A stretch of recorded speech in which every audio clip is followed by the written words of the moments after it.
Sydney Sweeney swings off Man of Rub to star in her own horror film, but does it have enough to offer her up a fright?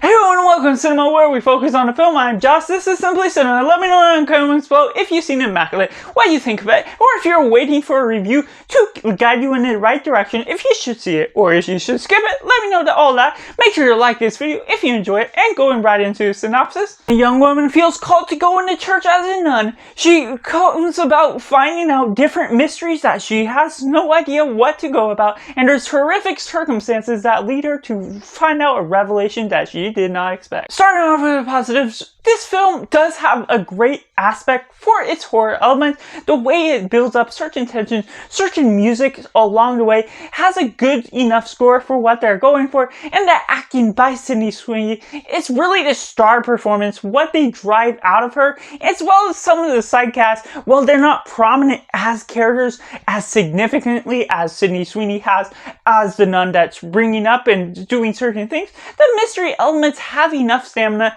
to keep you watching, wanting to figure out what's going on, and having that element to the aspects to what you're getting for this film as a whole just gives you something to really hold on to, really something that ultimately really hooks me in and keeps me engaged throughout. But going into some of the mixed elements, some of the depth of this film is pretty shallow and not necessarily something you go in expecting a complex story, and you're getting enough of the gore, which can turn some people away, which is why I'm mentioning it now, and as well as some swearing here and there throughout that can turn off certain religious folk if you're going in expecting this to be a fun film about nuns or whatever. This is a horror film that is driving in a force that goes wild, especially near the end with its blood and gore, and how that progresses throughout is a relatively slow pace. What they're going throughout this film it offers enough momentum for what you're asking,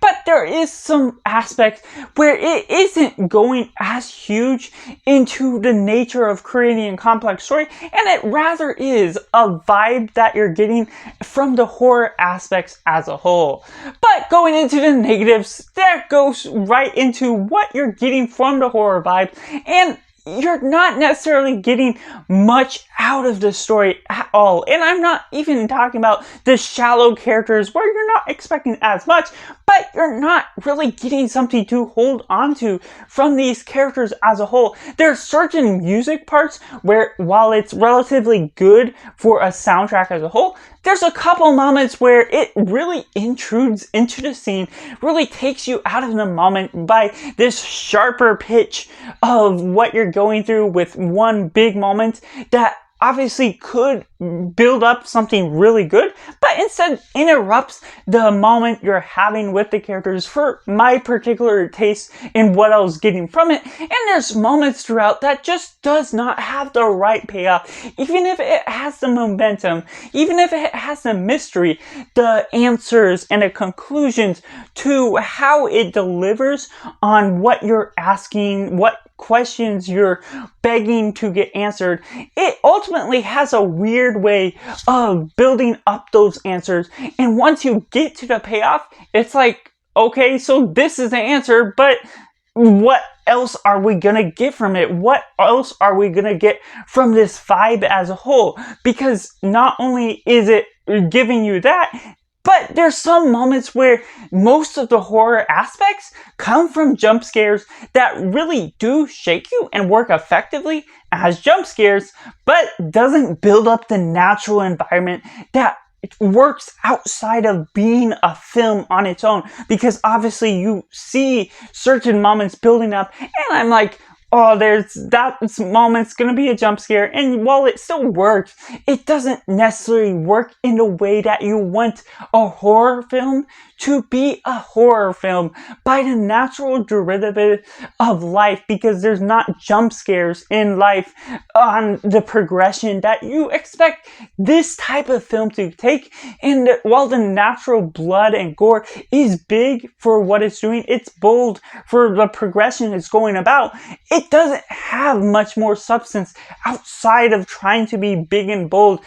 building up this substance that, while it is a gradually progressing film, it doesn't have the right pacing that really hooks me in, especially when it comes to the payoff, when it comes to certain music that interrupts the flow of the story, that ultimately sacrifices so much of what could be a well-paced film, what could add good momentum, that has its good moments, but doesn't pull all the punches to bring you in throughout the journey, having a wild ride near the end, but doesn't have the build-up that works effectively to have that be a great payoff. And so that's just my personal thoughts, and I have to rate it a simply 4 out of 10. And let me know down in the comments below what you thought of Immaculate. Do you agree or disagree? Or if you just waited for this review and going to see it or not, with the thoughts that I provided in this. Make sure to like this video if you enjoyed it, and subscribe if you haven't already to join in this film culture community where we discuss films each and every day as we talk about the love of cinema. Thank you for watching. Bye for now.